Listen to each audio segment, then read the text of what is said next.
What's up, YouTube? My name is Revanalkoff. This is a LEGO Star Wars review of set 40755, Imperial Dropship versus Rebel Scout Speeder. Now, this set comes with 6 minifigures. Well, you could say 7 if you count QT, KT, but if you don't, then it only comes with 6. So, yeah. Let's move the box out of the way. And here is the set all built up. Both vehicles. Let's first take a look at the Rebel vehicle. Alrighty, here we are with the Rebel tank or speeder, whatever you want to call it. This is a great vehicle though. I really definitely like this vehicle. This is my favorite vehicle of this set. It's definitely a thing you could have multiple of and just have a whole Rebel army. Definitely a very good set for that. All the detail you see are stickers, unfortunately. Also, this is a reference to the 2008 LEGO Star Wars Imperial Dropship and Rebel set and Rebel Speeder. Of course, they were sold separately, but you get them together and you have a battle.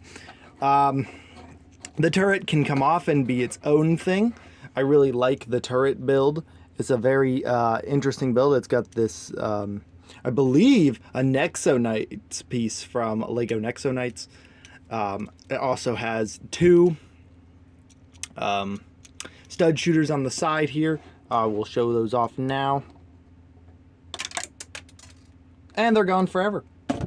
On the inside, you have a little trunk space in here. So you could potentially put some blasters in there. I have right here is the studs. So they have the studs in there. We're going to take everybody out to show you what it looks like without anybody in it. So this is with everybody removed. As you can see, the turret does have a console here. On the inside, you have 2 seats, which isn't the best room, but it's not bad. You do have another printed console in here. Let me just take off the turret to show you that one. That one's a very nice one. It's kind of weird that it's flat, and the driver kind of is hitting it when he sits on it, but other than that, it's not a bad look there. The detail of the stickers are nice. This one is a great one. I like the symbol, of course, the Rebel lines. On the bottom, you just have the flat thing so it can slide. We also have the, what are they called? Engines. Yes, engines. And yeah, so that's it for the Rebel vehicle. Now for a little bonus, let me show you how many guys you can really get in here. Okay, so this is without any modifications. I did, of course, remove the turret because the turret kind of is in the way. But this speeder can hold at least... can hold 5 rebels if you take off the back section. You could potentially fit one in the middle here, but not really because all their helmets would knock into it. As you can see, we do have somebody stuck kind of here. Not bad look. I do have a lot of Rebel fleet troopers, so this is cool to have them all riding in here to go into battle. So that's nice to see what you can do with it. You could potentially fit more if you modified the set. But yeah, as a standard way, that's basically what you can do with it. So we'll move on to the next part of the review. Next up is the Imperial Dropship, which, compared to all of them they have done in this small scale dropships, this one is my least favorite. It's very chunky. The cockpit is very big in my opinion. It doesn't really need that much. You can hold 2 stormtroopers on the back. Also, it does have a lot of stickers as well, 1 on the top and 2 on the sides.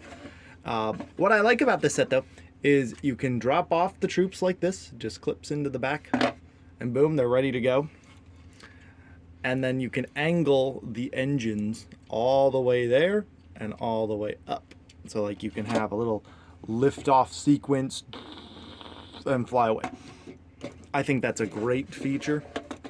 Slide them back in. You do have clips on the side for your blasters. There is an extra one because the pilot. You can just fire the stud shooters like such. I don't know where that one went. Another feature that you could say it's not really a feature, but it can be, is a little escape pod feature. This thing is not, the module in the front is not very well secured. So you well, it's very well secured actually. Yeah, look at that, that's great.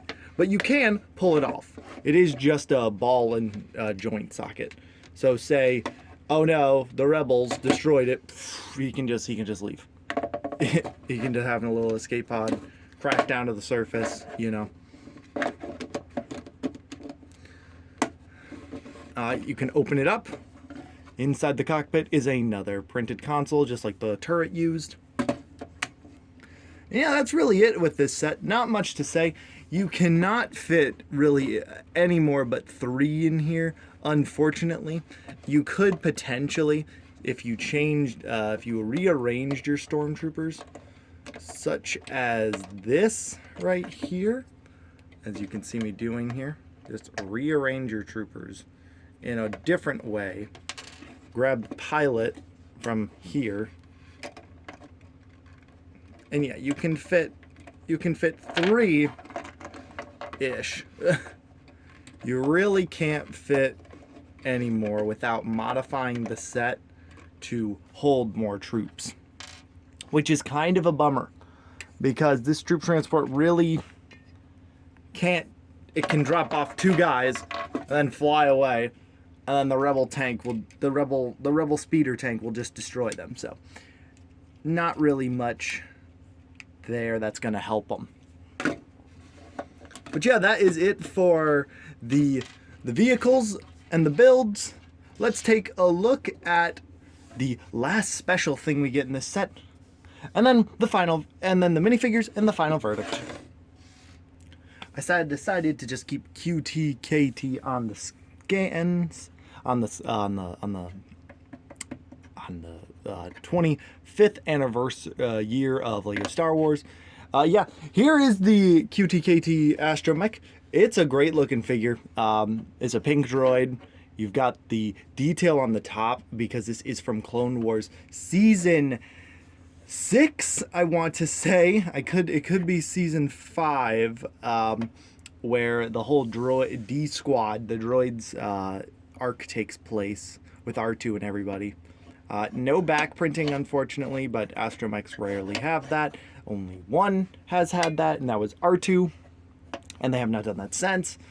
But yeah, it's a good looking astromech, a nice droid to add to your collection, and a great 25th anniversary figure. All right, let's look at the Rebels in the Empire. All right, first off is this Rebel Fleet Trooper. He did take off his blaster, but they all have the chrome blaster. You will see that with another Rebel. His face is got his chin strap, and he's got his "oh no, I'm dying" face. This is the same face used for last year's 2024's Tantive boarding. So they did reuse a face print there. The next Rebel, a more unique looking Rebel, as you can see here, they all have the same torso and legs, but different heads and hands. Is a female. She even has an angry face, which you gotta love that. Definitely good to get more diversity in your army. So this is a great trooper. I definitely like the look of her. And obviously the back and face all the same. So we'll move on to the next trooper. The next rebel hardly looks much different than the other white rebel. He does have a different face print, though. He's now, this is an angry, he's ready to kick the Empire's butt. But yeah, that's basically it for your rebels. Let us move on to the Empire. So I'm just going to talk about the heads. Obviously, we've seen this print before. If you haven't, here's a quick little look at it. It's a great print. I definitely like it a lot, but the helmet always annoys me. And as you can see, we have a different face for her. She does not have a back face, so that is a face print on the back. So that's that for that one. Next, we have this Imperial. He just has this old standard classic face that they honestly just keep reusing. They used it for Resistance troopers. They used it for First Order. They used it for Empire. Then here's one with his blaster. Obviously, all three of them come with a blaster. Sorry, this one is also a female. No back face either. But another great face print to get and figure to get. But yeah, that's it for the minifigures. Let's take a look at the extra pieces and the final verdict. All right, we are back. Here are your extra pieces. You do get some, oh, sorry. You do get some good studs. Pieces to note, you do get a bunch of these visors here. So if you have already had some Rebel Fleet Troopers in the past that have lost their visors, you do get 2 of them here. So you can give your troops some more weaponry. I mean, not weaponry, accessory. You also do get one of these extra little Nexonite pieces, formerly in Nexonite. And that's really it. Nothing else to say about that. Let's talk about the set itself. This set is difficult to find. I myself did not find it. I got it for Christmas. Shout out to Grandma. So, yeah. I have yet to see this set in person in stores. But that being said, this set retails for $45. You get 3 minifigures, 2 builds, and of course the 25th anniversary figure in the back, which is great, phenomenal. This is a great set with a great price tag, and it's really hard to say much about this. I really love it. That's all I'll say. I love this speeder myself. Let me mention the building process. I did build this with my girlfriend. It comes with 2 instructions. So one person can build this and one person can build this. And you can fight amongst yourself of who gets to build the pink astromech droid, or QTKT. But this is a great army builder. If you want a bunch of fleet troopers, yeah, Rebel Fleet Troopers and Imperial Stormtroopers, great way to get a lot of figures and and a really great build. Honestly, I want 2 of these sets to really have a nice battle, because this speeder itself is my favorite build of 2024. This is an excellent build. I love it. I'm hoping that this set will see more people get it in 2025. But yeah, for my review, this gets a 10 out of 10. This is a must-get set. If you can find it, definitely pick it up. This is a great set to get, and to have is a great set. Honestly, it's a good, even this is a good display. This is a good display model. It reminds me a lot of the Battlefront 2 speeders in a way. So it's kind of fun.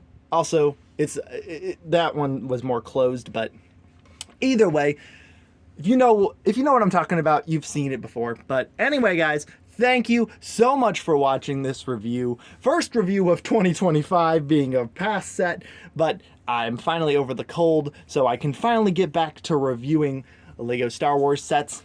I'm sure we'll have some 2025 sets soon, but until then, guys, thank you so much for watching. I'll see you next time. Until then, Revan Alkoff, signing out. Bye-bye, guys.